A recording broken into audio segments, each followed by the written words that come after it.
이에 다니엘은 왕이 바벨론 지혜자들을 죽이라 명령한 아레옥에게로 가서 그에게 이같이 이르되, 바벨론 지혜자들을 죽이지 말고 나를 왕의 앞으로 인도하라. 그리하면 내가 그 해석을 왕께 알려드리리라. 이에 아리옥이 다니엘을 데리고 급히 왕 앞에 들어가서 아뢰되, 내가 사로잡혀온 유다 자손 중에서 한 사람을 찾아내었나이다. 그가 그 해석을 왕께 알려드리리이다. 왕이 대답하여 벨드사살이라 이름한 다니엘에게 이르되, 내가 꾼 꿈과 그 해석을 네가 능히 내게 알게 하겠느냐? 왕이 물으신 바, 은밀한 것은 지혜자나 술객이나 박수나 점쟁이가 능히 왕께 보일 수 없으되 오직 은밀한 것을 나타내실 이는 하늘에 계신 하나님이시라. 그가 느부갓네살 왕에게 후일에 될 일을 알게 하셨나이다. 왕의 꿈, 곧 왕이 침상에서 머릿속으로 받은 환상은 이러하니이다.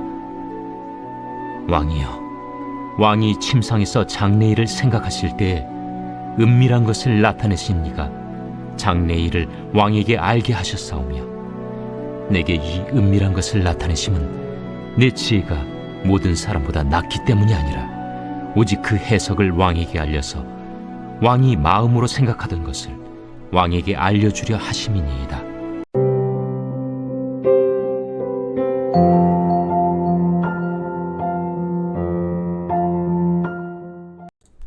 여러분 반갑습니다. 오늘 큐트레어는 기막힌 하루입니다. 본 말씀 다니엘서 2장 24절부터 30절의 말씀입니다. 자, 우리는 계속해서 이 느부갓네살 왕이 간밤에 꾼 꿈으로 인한 소동을 보고 있습니다. 사람은 평소에는 자기의 본 모습이 드러나지 않습니다. 사람이 자기의 본 모습이 드러나는 때는 바로 위기의 때입니다. 위기야말로 사람의 밑바닥 본성이 다 드러나는 바로 그때인 것입니다. 자, 오늘 이 위기를 통해서 우리가 보게 되는 인간의 진짜 본성은 무엇인가? 우리가 그것을 함께 나누길 원하는데요. 먼저 첫 번째로 인간은 자기 주제를 모릅니다. 자, 오늘 24절의 말씀에 보니까 이에 다니엘은 왕이 바벨론 지혜자들을 죽이라 명령한 아리옥에게로 가서 그에게 이같이 이르되, 바벨론 지혜자들을 죽이지 말고 나를 왕의 앞으로 인도하라. 그리하면 내가 그 해석을 왕께 알려드리리라 하니 그랬습니다. 자, 우리가 지난 시간에 보았듯이 이 자신이 꾼 꿈과 그 해석을 알지 못하여 답답했던 느부갓네살 왕이 분기탱천하여 바벨론의 모든 지혜자들을 다 죽이라고 했죠. 자, 이때 다니엘은 환상 중에 하나님이 알게 하신 왕의 꿈과 그 해석을 보게 되었습니다. 자, 그래서 이제 근위대장 아리옥에게 나를 왕의 앞으로 인도하라고 청하죠. 자, 그래서 아리옥이 다니엘을 왕에게로 데려갔습니다. 자, 그런데 바로 여기서 이 아리옥이 갑자기 뜬금없는 말을 합니다. 자, 오늘 25절을 보십시오. 오늘 25절 말씀해 보니까 이에 아리옥이 다니엘을 데리고 급히 왕 앞에 들어가서 아뢰되, 내가 사로잡혀온 유다 자손 중에서 한 사람을 찾아내었나이다. 그가 그 해석을 왕께 알려드리리이다 하니라 그랬습니다. 자, 여러분, 지금 이 위기를 극복하기 위해 하나님이 세우신 주역은 다니엘입니다. 하나님께서 다니엘에게 그 꿈과 해석을 알려주셨습니다. 그리고 다니엘이 이제 왕 앞에서 그 해석을 알려주려고 하고 있습니다. 그런데 갑자기 아리옥이 불쑥 나서서 자신이 주인공 노릇을 하려고 하는 것입니다. 여러분, 지금 이 아리옥이 하는 말이 무엇입니까? 다 내가 했다는 것입니다. 다니엘을 찾은 사람도 나고, 왕에게 연결시켜준 사람도 나고, 그러므로 이 위기를 해결한 최고의 공로자도 바로 나라는 것입니다. 아니, 이런 황당한 일이 어디 있습니까? 아리옥이 한 일이라는 것은 단지 다니엘을 왕에게 데려간 것밖에 없습니다. 그러니까 이마저도 어쩌다 우연히 타이밍이 잘 맞아서 그 일을 하게 된 것뿐이죠. 지금 그가 맡은 역할은 그가 아니어도 얼마든지 다른 사람이 할 수 있는 그런 일입니다. 여러분, 지금 이 다니엘서에 기록된 사건이 한편의 드라마라고 하면 이 드라마의 감독은 하나님이십니다. 그리고 감독이신 하나님이 세우신 주연은 다니엘이죠. 그리고 악역의 조연을 맡은 자는 느부갓네살입니다. 그런데 그에 비해 이 아리옥이라는 인물은 그냥 하나님께서 작은 역할을 맡기신 엑스트라 정도에 불과할 뿐입니다. 그런데 이 사람은 지금 자기 주제를 모르고 마치 자기가 잘나서 이 모든 일을 한 것처럼 주인공 행세를 하려고 하는 것입니다. 여러분, 그런데 바로 이 아리옥의 모습 속에 우리의 모습이 있습니다. 우리도 이 사람처럼 자기 주제를 너무 모릅니다. 우리는 뿌리부터 교만해서 조금만 무언가 되었다 싶으면 그것이 하나님의 은혜인 것은 까맣게 잊어버리고 내가 있다고 생색내고 자기 공로를 주장하고 자기 자랑을 하기에 바쁩니다. 우리 집이 내 덕에 이만큼 산다고 하죠. 나같이 유능한 직원을 직장이 몰라준다고 불평합니다. 우리 교회도 내가 이 정도 헌신한 덕이라고 생각을 합니다. 여러분, 그런데 이렇게 우리가 자기 주제를 모르고 자기 자랑을 늘어놓는 것이 얼마나 심각한 문제인지를 우리가 전혀 인식하지 못합니다. 자, 여러분, 이 로마서 1장을 보면 그 마음에 하나님이 없는 사람들의 32가지 죄의 목록이 나옵니다. 그 중에는 살인, 사기, 분쟁, 또 비방, 교만과 같이 누구나 죄라고 동의할 만한 아주 무서운 죄들이 나옵니다. 그런데 그 32가지 죄 목록 중에 무엇이 있는가 하니까 자기를 자랑하는 죄가 있다는 것입니다. 여러분, 성경은 그 마음에 하나님이 없는 사람들은 살인한다고 합니다. 사기치고 분쟁한다는 것이죠. 그리고 그와 같이 그 마음에 하나님이 없기 때문에 자기 자랑의 죄를 범한다는 것입니다. 여러분, 그 마음에 하나님을 모신 사람, 그래서 나의 모든 것이 하나님의 은혜임을 진실로 믿고 고백하는 자는 절대로 자기 자랑을 하지 못합니다. 자기 공로, 자기 생색을 낼 수 없죠. 여러분, 그렇습니다. 아무리 내가 열심히 하고 내가 수고하고 내가 역할을 했다고 해도 근본적으로 그 수고와 역할을 가능하게 한 나의 생명, 나의 건강, 내 믿음, 이게 다 하나님께로부터 온 하나님의 은혜입니다. 그러니 우리의 삶에서 내가 했다고 자랑할 수 있는 것 아무것도 없습니다.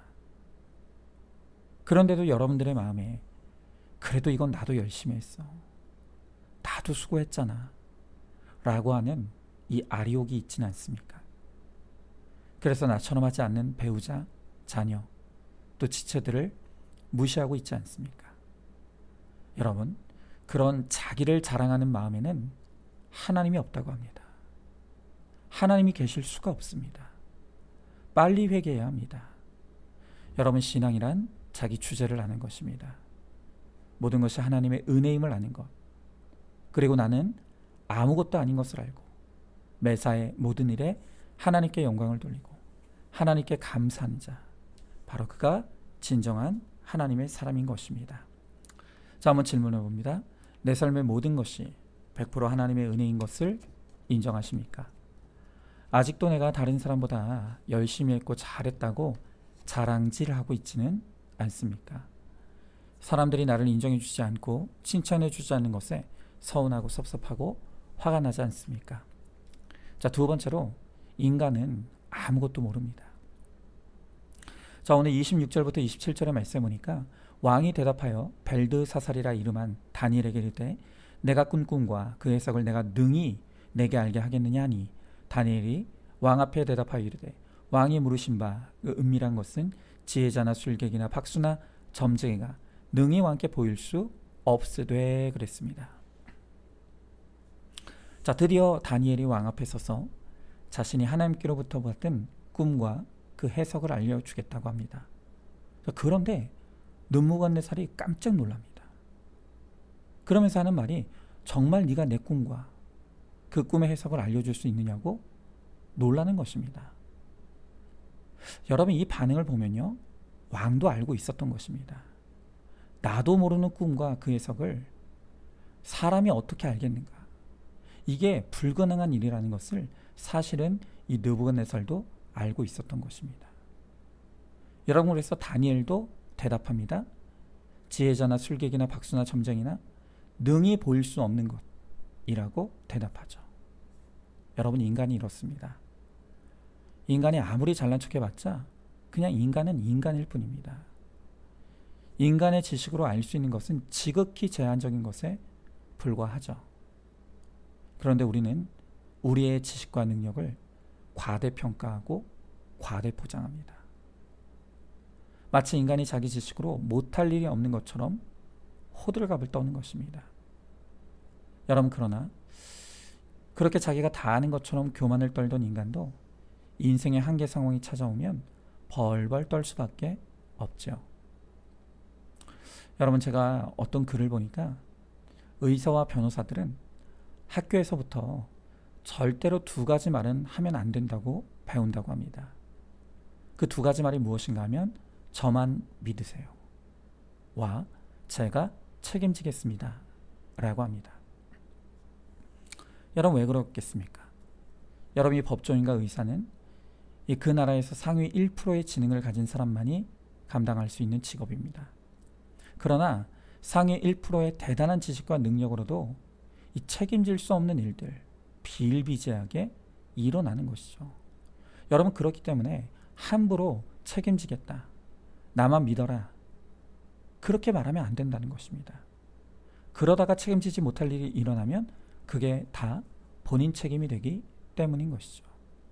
여러분, 그렇기 때문에 절대로 이 두 가지 말은 하면 안 된다고 학교에서부터 배운다는 것이죠. 자, 여러분, 그런데요, 이렇게 저만 믿으세요, 또 제가 책임지겠습니다 라는 이 말을 자신 있게 하는 사람들이 있습니다. 그들이 누군가 하니까 바로 사기꾼이죠. 여러분, 오히려 거짓으로 똘똘 뭉친 사기꾼들은 다른 사람을 속이기 위해 자주 저만 믿으라고, 내가 다 책임지겠다고 그렇게 말하는 것입니다. 여러분, 그러므로 이 세상에서 가장 믿으면 안 되는 말이 바로 저만 믿으세요와 제가 책임지겠습니다 라는 말이라는 것을 알아야 합니다. 여러분, 실제로 여러분들 가운데서 바로 이 두 가지 말에 속아서 결혼했다가 내가 속았다를 주제가로 평생 부르는 분들이 얼마나 많습니까? 자, 그런데 여기서 또한 중요한 것이 있습니다. 그것은 인간이 이렇게 믿음의 대상이 아니라고 할 때 그 인간들 안에는 바로 나 자신도 포함된다는 걸 절대 잊지 말아야 된다는 것입니다. 여러분, 인간이 그 누구도 믿음의 대상이 될 수 없다면 당연히 나 자신도 믿으면 안 됩니다. 내 생각이요, 내 판단, 내 경험, 내 지식, 내 느낌, 여러분, 이건 역시 우리의 믿음의 대상이 될 수 없습니다. 왜냐하면 우리는 아무것도 모릅니다. 여러분, 그렇기 때문에 우리는 늘 두렵고 불안함을 떨치지 못하는 것이죠. 여러분, 오직 우리의 믿음의 대상, 또 우리를 책임지실 수 있는 분은 하나님 한 분밖에는 없습니다. 하나님과 그분의 말씀에 우리의 믿음을 두고 순종하며 따라가면 주님이 반드시 그 인생을 책임져 주십니다. 그러므로 오직 하나님과 그분의 말씀에만 우리의 믿음을 두며 살아갈 수 있기를 바랍니다. 자, 한번 질문해 봅니다. 내가 책임지겠다, 나를 믿어라 하는 말에 속았다가 낭패를 본 일이 있습니까? 나는 나를 믿는다는 말이 가장 위험한 말임을 인정하십니까? 하나님을 믿고 말씀에 순종하면 하나님이 나의 인생을 책임져 주시는 것을 믿으십니까? 자, 마지막 세 번째로, 믿음의 사람은 솔직하게 모든 것을 인정하는 사람입니다. 자, 오늘 28절부터 30절의 말씀 보니까 오직 은밀한 것을 나타내실 이는 하늘에 계신 하나님이시라. 그가 느부갓네살 왕에게 후일에 될 일을 알게 하셨나이다. 왕의 꿈 곧 왕이 침상에서 머릿속으로 받은 환상은 이러하나이다. 왕이여, 왕이 침상에서 장래일을 생각하실 때 은밀한 것을 나타내신 네가 장래일을 왕에게 알게 하셨사오며, 내게 이 은밀한 것을 나타내심은 내 지혜가 모든 사람보다 낮기 아니라 오직 그 해석을 왕에게 알려서 왕이 마음으로 생각하던 것을 왕에게 알려주려 하심이니이다 그랬습니다. 여러분, 우리가 앞서 보았던 것처럼 인간은 자기 주제를 너무 모릅니다. 또 자기의 무능을, 무지를 전혀 인정하지 않습니다. 여러분, 그러나 진정한 하나님의 사람은 이 모든 것을 인정하는 사람, 바로 그가 하나님의 사람입니다. 여러분, 오늘 30절에서 다니엘은 왕의 꿈과 그 해석을 알려줄 수 있는 것은 내 지혜가 다른 사람보다 낫기 때문이 아니다 라고 솔직하게 고백합니다. 그리고 이어서 고백하는 것이 무엇입니까? 바로 이 지혜는 하나님이 알려주신 하늘의 지혜라는 것입니다. 여러분, 오늘 우리가 다니엘을 통해서 본받아야 될 것은 바로 이 진실함과 솔직함입니다. 그는 단 한순간도 자신을 드러내거나 자신을 자랑하지 않습니다. 오히려 이 다니엘은 자신이 무능한 자이고 또 무지한 자인 것을 너무 쿨하게 인정합니다. 그리고 그럴수록 이 다니엘은 하나님을 더 의지하고 하나님을 더 바라보고 하나님을 더 믿는 것입니다. 이렇게 하나님은 나 자신을 철저하게 부인하고 하나님의 은혜를 구하는 다니엘에게 지혜와 명철을 아낌없이 부어주시는 것입니다. 여러분, 제가 이 설교를 준비하면서 다른 목사님들은 어떻게 설교를 하시는지 찾아보았습니다. 그런데 대부분의 설교의 초점이 다니엘의 믿음, 다니엘의 지혜, 다니엘의 탁월함, 뭐 이렇게 인간 다니엘에게 초점이 맞춰진 설교가 대부분입니다. 여러분, 그런데 정작 이 다니엘 본인은 나를 주목하지 말라고 합니다. 오히려 나는 지혜로운 사람도 아니고 탁월한 사람도 아니지만 나에게 이런 지혜와 명철을 주신 분은 하나님이시다. 그러므로 나 같은 평범한 사람을 통해서도 일하시는 하나님을 주목하고 하나님을 믿으라고 고백하고 있는 것입니다. 여러분, 물론 저는 이 다니엘에 비하면 정말 더 작은 자입니다. 하지만 저도 제가 이렇게 매일 설교를 하고 이 힘든 사역을 감당하는 것이 너무 신기합니다. 왜냐하면 제가 저를 너무 잘 알기 때문입니다. 이미 지금도 제가 감당하고 있는 이 사역은 제 능력치를 진작에 넘어섰습니다. 여러분, 하나님께서 저에게 그날 주시는 만나와 메추라기의 은혜가 있기 때문에 하루하루를 버틸 수 있을 뿐입니다. 그래서 저는 하나님이 저를 떠나시면 그날로 죽는다는 것을 압니다. 은혜가 아니면 단 하루도 살 수 없다는 것을, 아니 단 한순간도 살 수 없다는 것을 저는 정말 절감합니다. 그래서 저도 하나님의 은혜만 구할 뿐입니다. 여러분, 우리 모두가 이제는 정말 기쁘게 내가 아무것도 모르고 아무것도 못한다는 것을, 우리의 전적 무능과 무지를 인정하고 고백할 수 있길 바랍니다. 그러면 하나님께서 딱 그만큼 우리에게 하나님의 지혜와 능력을 주실 것입니다. 그래서 우리가 나의 힘이 아닌 나의 힘을 뛰어넘는 하나님의 은혜로만 살아가는 축복의 인생이 되기를 간절히 소망하고 축복합니다. 자, 한번 질문해 봅니다. 내가 전적으로 무능하고 무지하다는 것을 인정하십니까? 나의 전적 무능과 무지를 인정하지 않기에 하나님의 은혜와 능력이 내 안에 머물지 못한다는 것을 깨닫고 있습니까? 내가 죽어야 예수님이 내 안에 살아 역사하심을 믿으시기 바랍니다. 자, 오늘도 8월 7일 보석 상자입니다. 제일 약한 고난은 경제적인 고난입니다. 육이 무너지도록 치실 때 영이 세워집니다. 아멘. 우리 함께 기도하겠습니다. 주님, 오늘 아무것도 아닌 인간 다니엘을 통해 힘있게 역사하시는 하나님의 은혜를 봅니다. 그러나 이 세상에 하나님이 없는 사람들은 다 내가 하는 줄 알고 자기 주제를 모릅니다. 잘난 척 똑똑한 척 하지만 사실은 아무것도 모르고 아무것도 할 수 없는 것이 인간입니다.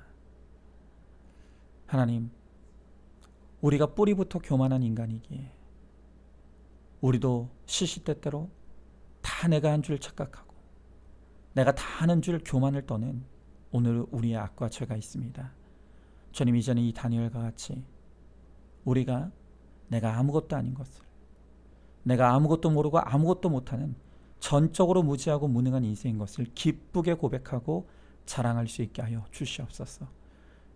그리고 딱 그만큼 우리가 주님만 바라보고 주님만 의지하며 주님만 소망함으로 우리 안에 나는 죽고 예수로 사는, 그래서 예수의 능력이 나를 통해 나타나는 정말로 진정한 그리스도 예수의 사람이 되는 우리 모두가 되게 하여 주시옵소서.